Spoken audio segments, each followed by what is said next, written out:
Tous les jours de la semaine, on retrouve cette émission Pot Causé. Tous les jours à 12h10, l'émission Pot Causé. Bonjour à tous pour cette nouvelle émission de 12h10 Pot Causé. Aujourd'hui, nous accueillons l'association Femmes 974 et comme invitée, la présidente Marianne Orsini-Bosson. Bienvenue à vous. Merci beaucoup. Alors, vous êtes la présidente de l'association Femmes 974. Alors, est-ce que vous pouvez nous parler un petit peu de votre association ? Déjà, je peux vous expliquer que l'association est née à la suite des travaux des États généraux sur les femmes de La Réunion. Donc, ce gros travail qu'on a fait avec 15 associations et sur toute l'île. Et cette association a été mise en place après ces travaux qui ont été même donnés au niveau du ministère. Et évidemment, c'est une association qui est assez récente puisqu'elle date de 2011, mais elle travaille sur beaucoup de sujets et surtout elle est là pour faire avancer les mentalités et le respect des droits des femmes de La Réunion.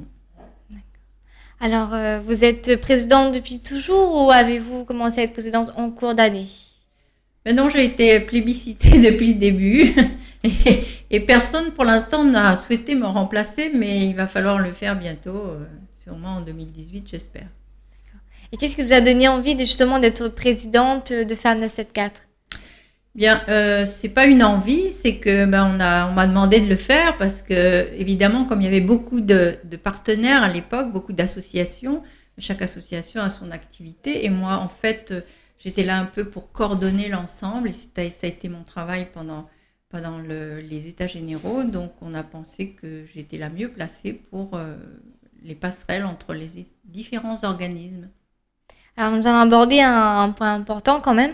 Alors, quels sont vos plans d'action à Femmes 974 ? Alors, depuis le début, on travaille sur différents sujets, mais on s'est aperçu que, c'est tout en lien, bien sûr, avec la préservation des droits des femmes, le respect, l'égalité homme-femme, la lutte contre les violences intrafamiliales, mais tous ces sujets. Et puis aussi, on peut parler aussi de l'avenir des femmes dans tout ce qui est poste à responsabilité, etc. Tous ces sujets étaient tellement importants, tellement nombreux, qu'on a dû petit à petit, au fur et à mesure des années, un peu réduire notre activité. Donc maintenant, on travaille plus sur le côté aide aux femmes donc dans leur milieu professionnel et familial. Et on fait beaucoup de relations avec les autres associations qui sont présentes sur le territoire. Donc ça comprend la position des femmes et des jeunes filles qui sont en recherche d'emploi ou qui sont en train finalement d'installer leur avenir. Donc des actions plutôt pour aider les femmes à accéder à des postes intéressants. Ensuite, le deuxième secteur, c'est un peu aussi ouvrir les femmes à des secteurs qui sont complètement masculins, ici à La Réunion, qui sont occupés que par des hommes. Pardon, mon photographe-filmeur. Et troisième chose, c'est un peu faire évoluer les mentalités au niveau de la famille, aider les femmes à finalement prendre plus soin de la famille. Enfin, elles prennent déjà soin, mais respecter les enfants, voilà, tout ce qui est lié à la vie quotidienne. Donc, c'est un peu les trois axes. C'est important tout ça. Ça fait beaucoup. Alors justement, vous me parlez de changer un petit peu les mentalités. Alors, à l'heure d'aujourd'hui, est-ce que vous pensez que justement ces mentalités ont peut-être évolué ou même changé ? Je pense que ça a beaucoup changé. Moi, ça fait à peu près plus de 16 ou 17 ans que je suis dans le milieu associatif, mais je trouve que beaucoup de choses ont changé. En tout cas, au niveau des femmes, les femmes s'expriment beaucoup plus, les femmes prennent la parole, les femmes sont présentes, commencent à être de plus en plus présentes à des postes de responsabilité. Elles commencent aussi à finalement voir que leur avenir est dans leurs mains. Donc elles s'expriment et je trouve que ça change beaucoup. Et elles savent à qui s'adresser quand elles ont un souci. Alors selon vous, si vous, bien sûr vous pouvez me répondre sur cette question, alors pourquoi les femmes n'osaient pas auparavant à s'exprimer de cette façon ? Je pense que le silence est souvent de mise dans des familles où on ne veut pas parler des problèmes. Pendant longtemps, même aujourd'hui, il y avait un article d'ailleurs dans le quotidien, dans un journal, qui parlait du problème des enfants qui sont des fois maltraités ou qui... le silence était de mise parce que c'était plus confortable pour tout le monde. Donc on ne voulait pas faire de vagues, on n'allait pas porter plainte, on ne demandait rien parce que voilà, c'était comme ça. Mais les mentalités ont beaucoup changé, d'abord avec l'ouverture de la mondialisation bien sûr, et puis l'ouverture aussi d'Internet. Parce que maintenant, avec tous les outils qu'on a sur le web, il n'est plus question de rester dans son coin et de pleurnicher dans son coin. Alors, depuis que vous êtes présidente, alors quel changement avez-vous pu constater et voir au sein de l'association Femmes 974 ? Alors, je m'aperçois maintenant que finalement, quand on parlait avant, par exemple, les femmes ont une place de leader, par exemple. Tout ce qui est leadership au féminin, avant, c'était quelque chose c'était peut-être un gros mot même, on ne prononçait jamais ça. Mais maintenant, on commence à travailler dessus. Beaucoup d'organismes, de formation et de personnes qui accompagnent les coachs, etc., qui accompagnent les femmes, ont compris que maintenant, le leadership au féminin, ça existe. Donc, il faut aider les femmes à prendre leur place, prendre plus de responsabilités. Et puis, je pense on doit partager également avec les hommes tout ce qu'on peut partager. Voilà. Donc, je suis optimiste. Alors, au sein de Femmes 974, avez-vous des idées de projets, peut-être en cours d'année, ou voire pour plus tard ?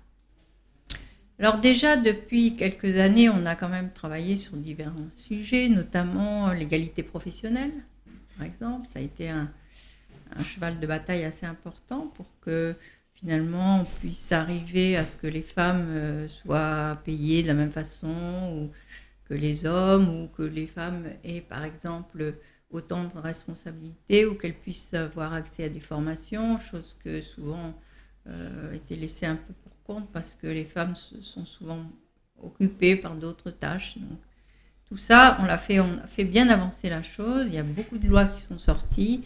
Donc maintenant, ça a progressé. Donc on a essayé maintenant de travailler plus sur l'ensemble de leadership.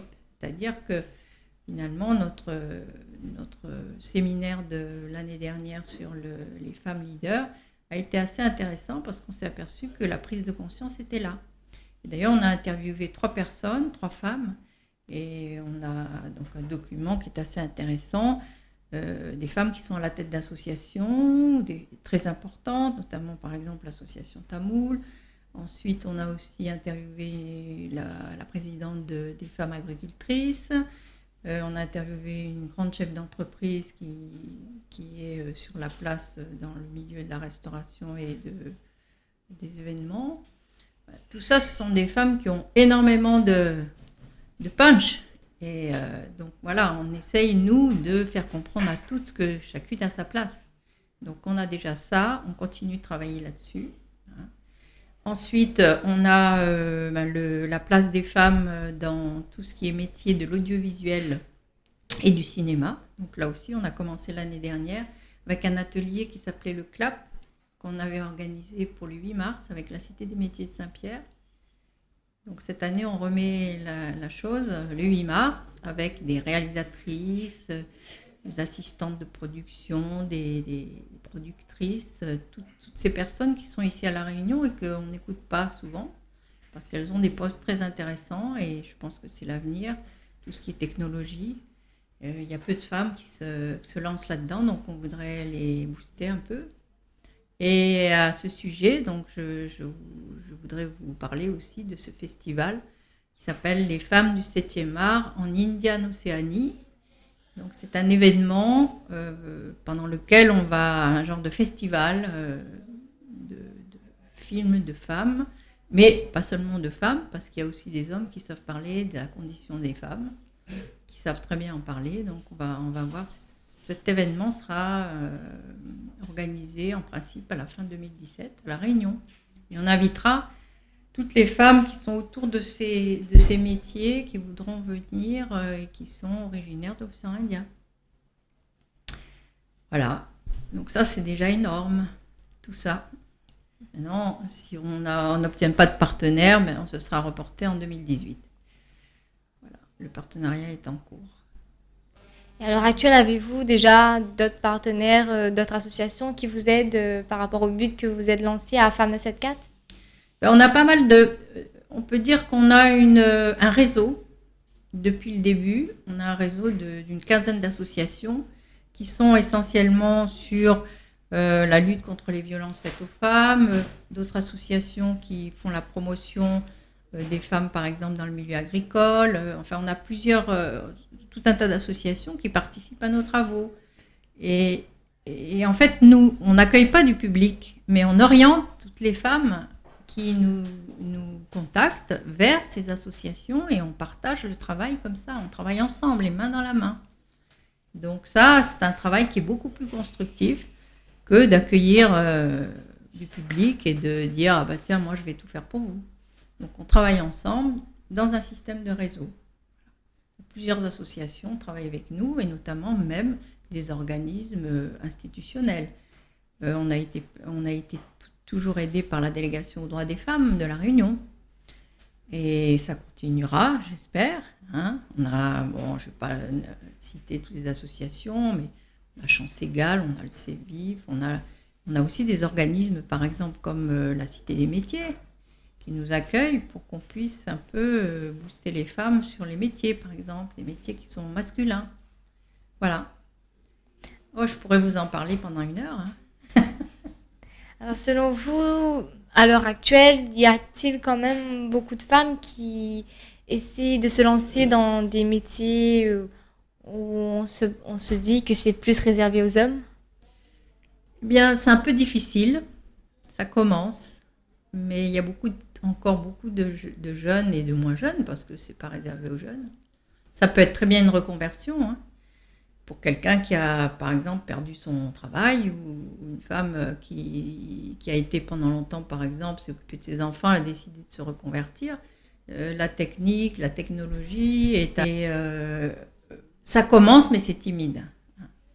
Donc je sais qu'il y a un prix de la mixité qui est lancé chaque année par la délégation aux droits des femmes et on encourage les femmes à rentrer dans les filières scientifiques.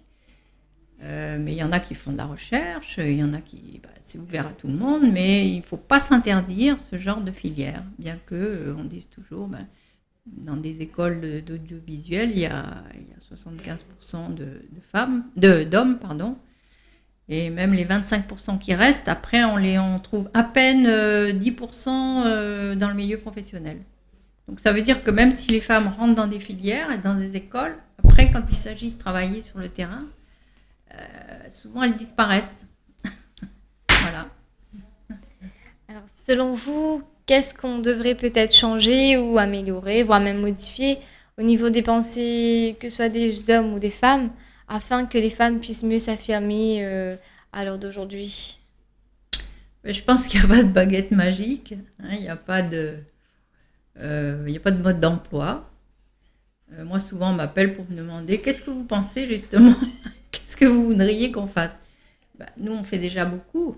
Ce qu'il y a, c'est qu'il faudrait peut-être plus se donner la main dans la main, se rapprocher encore plus chaque association pour arriver à avoir plus d'impact. Mais je pense qu'il faut absolument travailler avec la jeunesse, aller dans les universités, inviter aussi les personnes qui reçoivent des jeunes pour leur orientation, etc. Et puis surtout, j'avais lancé il y a quelque temps un système de mentorat. Et bon, malheureusement, on n'a plus d'aide financière pour arranger tout ça, donc on a un peu abandonné. Mais il s'agissait d'accompagner justement, de faire accompagner celles qui sont intéressées par des filières différentes, dites masculines, ou par des femmes qui ont l'expérience dans ce métier. Ou des hommes, d'ailleurs, parce que les hommes peuvent accompagner aussi les femmes à rentrer, donc, mais avec un système de mentorat, c'est-à-dire d'accompagnement mais pas de coaching, hein, mais d'accompagnement simplement au niveau du savoir-être, au niveau de pas lâcher, voilà, continuer et réussir dans ces filières-là. Voilà. Moi, c'est ce que j'aimerais reprendre peut-être si on arrive un jour. Voilà. Alors, s'il y avait des nouveaux objectifs ou peut-être de nouvelles missions que vous auriez aimé réaliser à Femmes 974, alors qu'est-ce que vous auriez aimé rajouter ou plutôt mettre en place? Je pense que c'est déjà pas mal, tout ce qu'on fait. C'est déjà pas mal, surtout qu'on fait ça avec beaucoup de bénévolat. Et on a des aides par-ci, par-là pour nos actions différentes, mais on n'a aucun fonds permanent. Donc nous sommes des bénévoles. Et le bénévolat, malheureusement, limite beaucoup les actions. Et parfois, on aimerait qu'on soit un peu plus entendu ou soutenu par des partenaires. Je ne dis pas qu'il ne faut pas soutenir du football ou quelque chose comme ça, mais je pense que la condition des femmes et ce qu'on défend mériterait d'être un peu plus soutenu.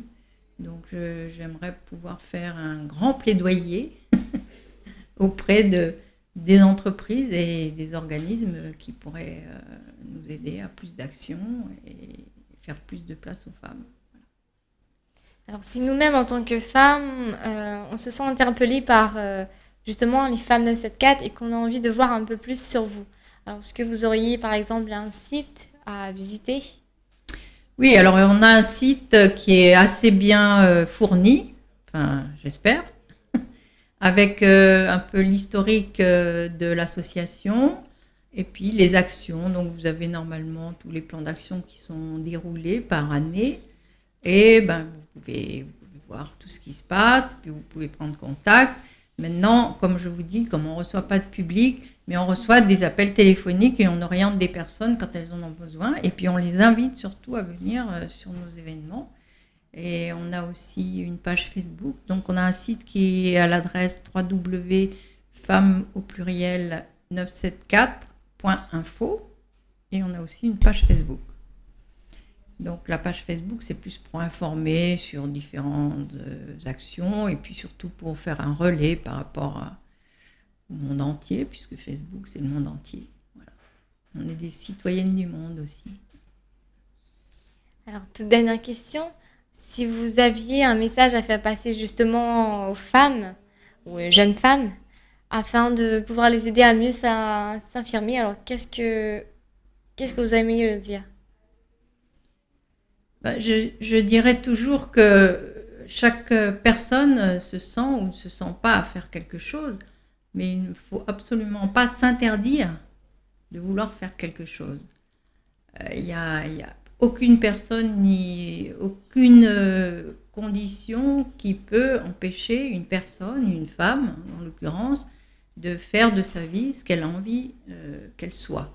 Et surtout de prendre en main sa vie, parce que je crois que c'est ça. Et toute personne doit le faire, les femmes comme les hommes. Et surtout, il ne faut pas qu'il rentre dans sa ligne de conduite le fait qu'elle veut prendre la place des hommes. On doit travailler ensemble et on doit s'apprécier ensemble. Voilà. Mais rien n'est interdit aux femmes. Écoutez, Marianne, je vous remercie d'être venue aujourd'hui sur notre antenne afin de parler de votre association Les Femmes 974, ainsi que de nous avoir présenté un petit peu vos missions et vos actions. J'espère vous dire à une prochaine fois et je vous souhaite vraiment une bonne continuation. Merci beaucoup. Auditeurs, auditrices, c'était l'association Femmes 974 et comme invitée, Marianne.